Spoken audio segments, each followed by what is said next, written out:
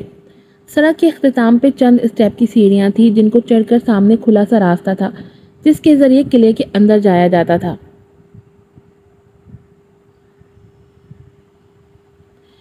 شاہی قلعہ لاہور کے شمالی علاقے اور دریائے راوی کے کنارے پر بنایا گیا تھا۔ یہ قلعہ تقریباً 20 ہیکٹر وسیع رقبے پر پھیلا ہوا ہے۔ اس میں 21 قابل ذکر یادگاریں تعمیر کی گئی ہیں۔ کچھ تعمیرات بادشاہ اکبر کے زمانے کی ہیں۔ 17ویں صدی میں قلعہ میں بہت سی تبدیلیاں بھی کی گئی تھیں۔ تاریخ سے پتہ چلتا ہے کہ 11ویں صدی میں مٹی کی اینٹوں سے قلعہ بنایا گیا تھا۔ اس کی باقاعدہ بنیاد 1566 میں مغل بادشاہ جلال الدین اکبر نے رکھی تھی۔ شاہجہاں کے زمانے میں قلعہ میں ایرانی اسٹائل کی کشیدہ کاری کا کام بھی کیا گیا۔ اورنگزیب کے زمانے میں عالمگیری گیٹ بنایا گیا تھا۔ مغل سلطنت کے خاتمہ کے بعد قلعہ رنجیت سنگھ کے استعمال میں رہا۔ اس کے بعد انگریزوں نے بھی اس قلعے کا استعمال کیا تھا۔ شاہی قلعہ لاہور جو مغلوں کے فن تعمیر کا ایک بے نظیر شاہکار ہے جو انہوں نے اپنے رہائشی مقاصد کے لیے تعمیر کروایا مگر ساتھ ساتھ فوجی مقاصد کو بھی مد نظر رکھا۔ اس کی لمبائی 466 میٹر اور چوڑائی 370 میٹر ہے۔ اس کی شکل تقریباً مستطیل ہے۔ دیواریں سرخ پتھر اینٹوں سے بنی ہوئی ہیں جن کی چنائی مٹی گارے سے کی گئی ہے۔ ان دیواروں پر بندوقچیوں کے لیے سوراخ ہیں جن کے آثار مشرقی دیوار میں اب تک موجود ہیں جن سے وہ محاصرہ کرنے والی فوج پر گرم پانی اور گولیاں برسا سکتے تھے۔ یہ قلعہ اپنی وسعت، فن تعمیر اور شہرت کے لحاظ سے پورے پاکستان بلکہ پوری دنیا میں مشہور ہے۔ اس قلعے کے اندر مختلف ادوار میں مختلف عمارات تعمیر ہوئیں جن کو 6 حصوں میں تقسیم کر سکتے ہیں۔ نمبر 1 عہد اکبری کی عمارات۔ نمبر 2 نور الدین جہانگیر کی عمارات۔ نمبر 3 شاہجہاں کی تعمیر کردہ عمارات۔ نمبر 4 اورنگزیب عالمگیر کی عمارات۔ نمبر 5 سکھ دور کی عمارات اور نمبر 6 قلعہ بوئید انگریز۔ قلعہ بہبت انگریز ہے میرے خیال میں یہ۔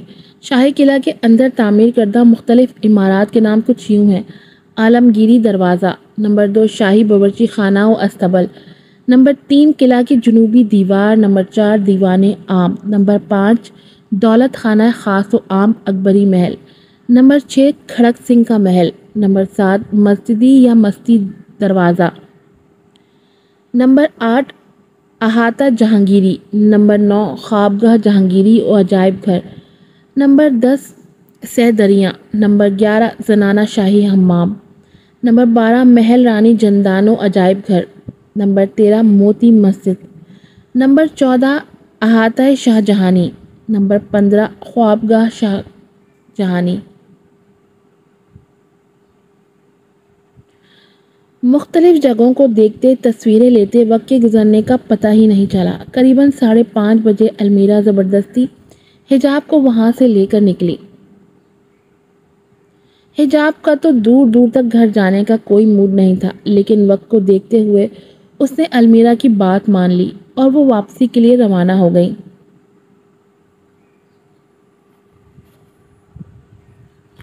دوستی ایک انمول رشتہ ہے۔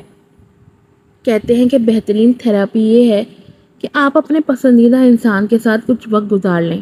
دوست ہر ایک کے لیے بہترین انسان ہی ہوتا ہے، اسی لیے دوستوں کے ساتھ وقت گزارنا آپ کے دماغ کو پرسکون اور دل کو خوش کر دیتا ہے۔ اگر کبھی آپ پریشان ہوں یا پھر آپ کو مینٹلی طور پر سکون چاہیے ہو تو کچھ وقت کسی ایسے انسان کے ساتھ گزاریں جو دل کے قریب ہو۔ دل کے قریب ہوئے لوگ روح کے سکون کا باعث بھی ہوتے ہیں۔ روح دل سے جڑی ہوتی ہے اور دل کسی اپنے سے جڑ جاتا ہے اور دل کے جڑ جانے کو محبت کہتے ہیں۔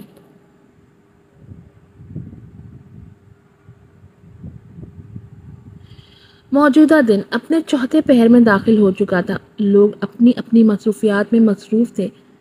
دن کے اجالے پر اطراف میں پھیلے تھے اور پر ایک کمرہ ایسا تھا جس میں ان اجالوں کا کوئی اثر نہیں تھا۔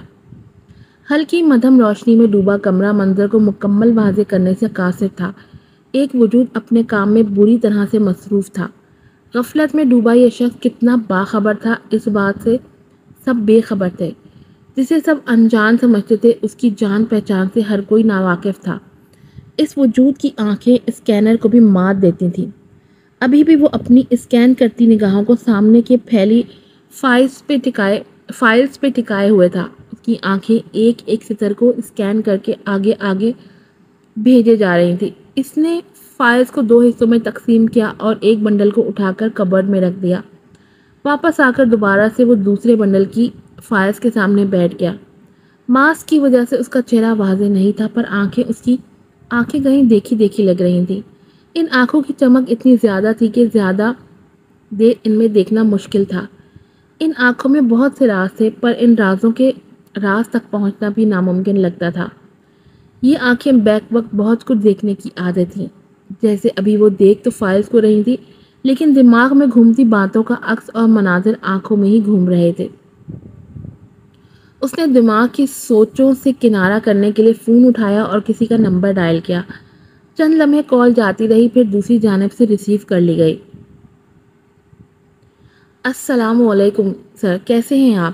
وہ ہمیشہ سلام میں پہل کیا کرتا تھا، یہ اس کی اچھی عادتوں میں سے ایک عادت تھی۔ وعلیکم السلام، ہم ٹھیک ہیں، آپ بتائیں خیریت سے کال کی ہے؟ انہوں نے بھی اخلاق سے جواب دیا۔ جی سر، سب خیریت ہے، بس آپ کو بتانا تھا میری تیاری مکمل ہے، ٹکٹس اور ٹائمنگ کا بتا دیجیے گا آپ، اور مجھے کس طرح سے ایئرپورٹ تک جانا ہے وہ بھی انفارم کر دیجیے گا۔ اس کی آواز ہنوز ویسی ہی تھی، پہلے کی طرح ہموار، ایک لے میں، جس میں کسی قسم کی کوئی لچک نہ تھی، نہ کوئی جذبہ واضح تھا۔ Okay angel, we will inform you soon, اپنا خیال رکھیے گا، اللہ آپ کو کامیاب کرے۔ دعا دینے کے ساتھ ہی انہوں نے رابطہ منقطع کر دیا۔